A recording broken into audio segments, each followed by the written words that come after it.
Hello friends, मैं Shweta Oberoi, astrologer and numerologist, vastu specialist टेली से। आज हम बात करने वाले हैं 2025 की। बहुत से लोगों की अलग अलग भविष्यवाणियाँ सुनने के बाद, समझने के बाद कुछ चीज़ों में मैं सहमत हूँ और कुछ चीज़ों में मैं सहमत नहीं हूँ। कभी कभी हमें भेड़ चाल से थोड़ा सा अलग हटकर सोचना चाहिए। सब एक ही चीज़ सोचेंगे तो कैसे बात बनेगी। कहते हैं मीन राशि में शनि आएगा तो पता नहीं क्या हो जाएगा, जंग लग जाएगी, दुनिया तबाह हो जाएगी। इस तरह के सवाल सुनकर मैं थोड़ा सा पक गई थी और मैं सोचने के लिए मजबूर हो गई थी कि पहली बार नहीं है कि शनि महाराज मीन राशि में आ रहे हैं। पहले भी आए हैं। क्या इतना तूफान हुआ था? क्या इतना कुछ बुरा हुआ था? नहीं। कोई भी चीज़, घटना जब घटती है तो एक बात का ध्यान रखें कि वो परिवर्तन लाती है। एक सर्कल ब्रेक होता है। जब शनि महाराज 30 मार्च को मीन राशि में जाएंगे तो पहले तो वो गुरु के नक्षत्र में ही रहने वाले हैं और उसके बाद वो अपने नक्षत्र में रहेंगे। तो अपना नक्षत्र में रहकर कोई नुकसान कैसे कर सकता है, और गुरु की राशि में आकर कोई नुकसान कैसे कर सकता है। अच्छा, एक चीज़ और मैं बताती हूँ आपको कि शनि की जो राशि है, शनि अपने नक्षत्र में जब जाएंगे मीन राशि में, वहाँ पर वो नुकसान क्या करेंगे। अगर हम नुकसान देखें तो क्या नुकसान होगा। मीन राशि एक वाटरी एलिमेंट है, जल तत्व की राशि है। शनि जो है वो तेल का, किसी चीज़ को ढक देने का कारक है।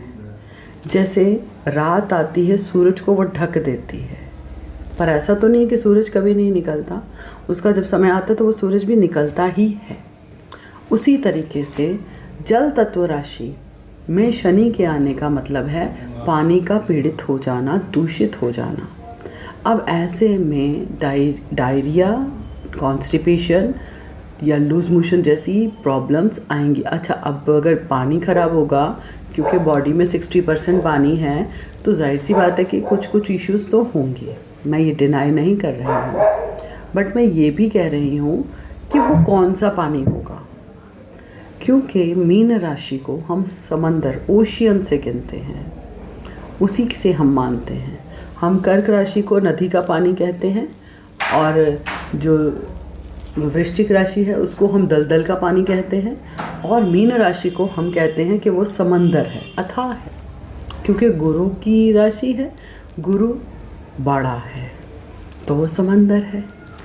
तो जब हम ये देखते हैं तो हम ये देखते हैं कि समंदर का पानी दूषित हो सकता है, पीड़ित हो सकता है, जिसकी शुरुआत अभी शनि की राशि में आने से पहले से हो रही है।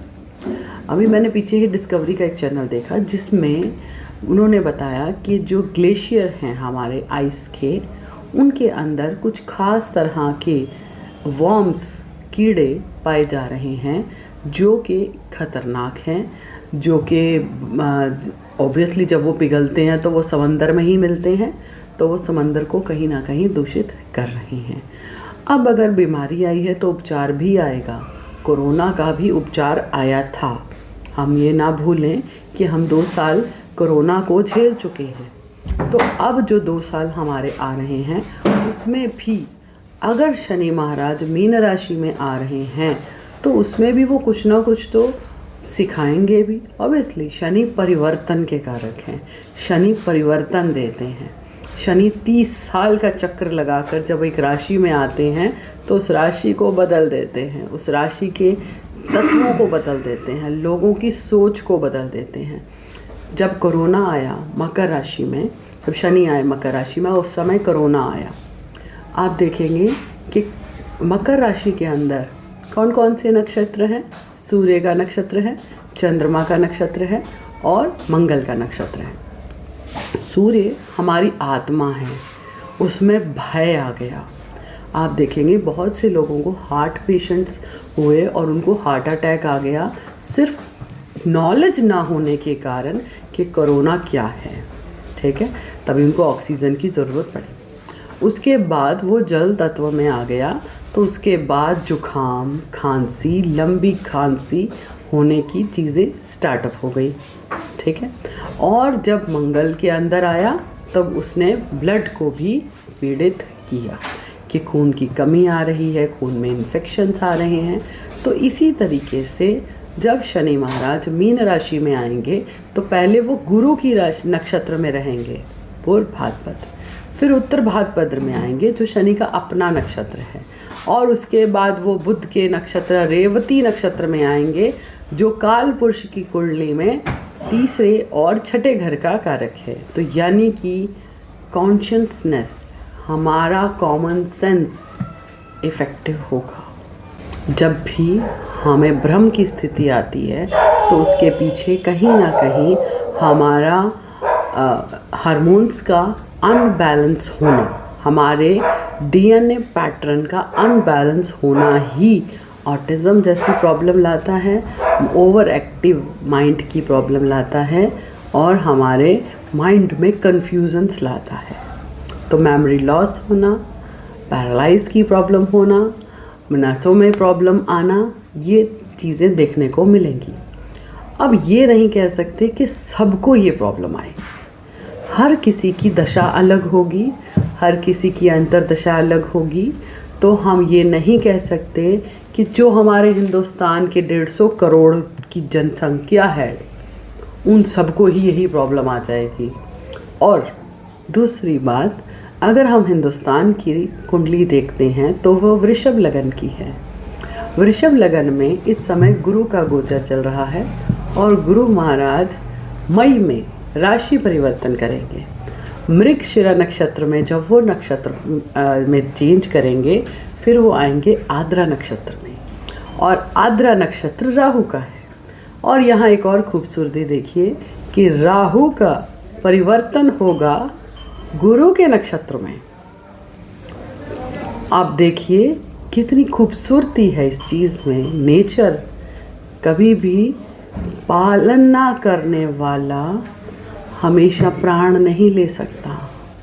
माँ कुमाता नहीं हो सकती, संतान कुसंतान हो सकती है, ऐसा कहा जाता है शास्त्रों में। तो जब राहु के नक्षत्र में गुरु आएंगे तो गुरु के नक्षत्र में राहु होगा, यानी कि एक राक्षस तत्व में भी दया आ जाएगी और जो ब्राह्मण तत्व है या जो सात्विक है उसके अंदर दया नहीं होगी। ये कमाल की चीज़ है कि ज्ञान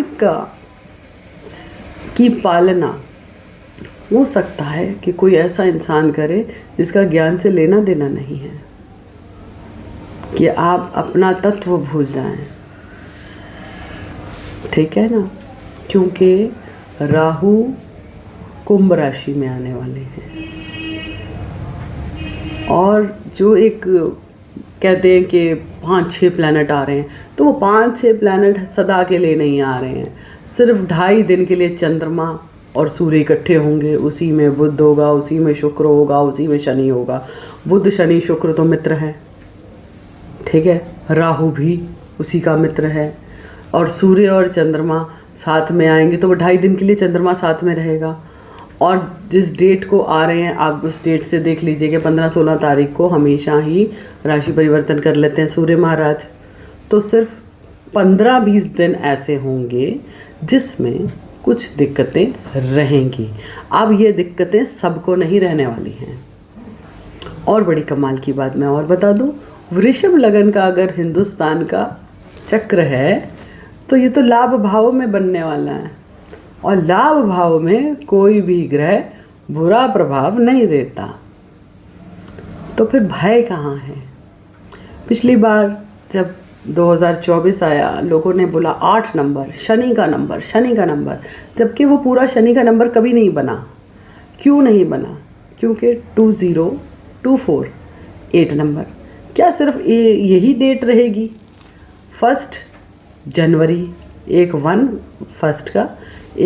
जनवरी का अब 2024, तो क्या वो 8 नंबर रहा? नहीं, तो वो 8 नंबर कभी भी नहीं बना।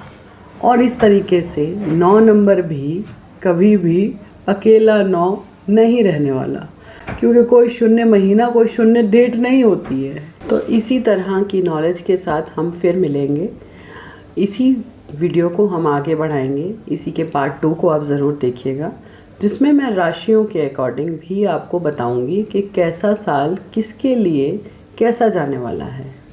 तो भय से बाहर आएँ। हाँ, अपनी सेहत का ध्यान ज़रूर रखें, पानी उबाल कर पिएँ, ये मेरी तरफ से है एक टिप सबके लिए। चंद्रमा को स्ट्रॉन्ग कीजिए, क्योंकि पीड़ित जब भी होगा चंद्रमा होगा। शनि जल तत्व राशि में आ रही है और जल का कारक चंद्रमा है, ठीक है। तो अगर आप अपने चंद्रमा को स्ट्रॉन्ग करेंगे, अपने पानी को स्ट्रॉन्ग रखेंगे, साफ़ रखेंगे, तो बेटर रहेगा। तो ऐसी ही जानकारी के लिए मेरे चैनल को लाइक करें, सब्सक्राइब करें, और अगर आपके पास कोई सवाल है या कोई टॉपिक है तो उसके लिए आप स्क्रॉल के नीचे चल रहे मेरे नंबर पर मुझसे संपर्क कर सकते हैं। वैदिक ज्योतिष सीखने के लिए, पूरा कंप्लीट कोर्स करने के लिए भी आप मेरे स्क्रॉल के नीचे चल रहे नंबर पर संपर्क कर सकते हैं। हम आपको अलंकार से जुड़ी हर जानकारी देंगे। वैदिक ज्योतिष के अंदर जो भी चीज़ें आती हैं, मैं सिर्फ कुंडली देखना नहीं सिखाऊंगी कि आपने मेष लगन में मंगल, मेष लगन का स्वामी मंगल है, उसमें 3 नक्षत्र हैं। हम प्रेडिक्शन करना सिखाते हैं। तो अगर आपका कोर्स करने का मन हो, पूरा कोर्स जिसमें प्रेडिक्शन करना भी आप सीखें, यहाँ मैं किसी और की कुंडली पे उदाहरण देकर आपको नहीं सिखाऊंगी, मैं आपको आप ही की कुंडली पर सिखाऊंगी। तो अगर आप सीखना चाहते हैं वैदिक ज्योतिष, या केपी सीखना चाहते हैं, या लाल किताब सीखना चाहते हैं, तो स्क्रॉल के नीचे चल रहे मेरे नंबर पर आप संपर्क कर सकते हैं। कोर्स में क्या क्या चीज़ें उपलब्ध रहेंगी वो सब आपको जानकारी दी जाएगी। जय माता दी।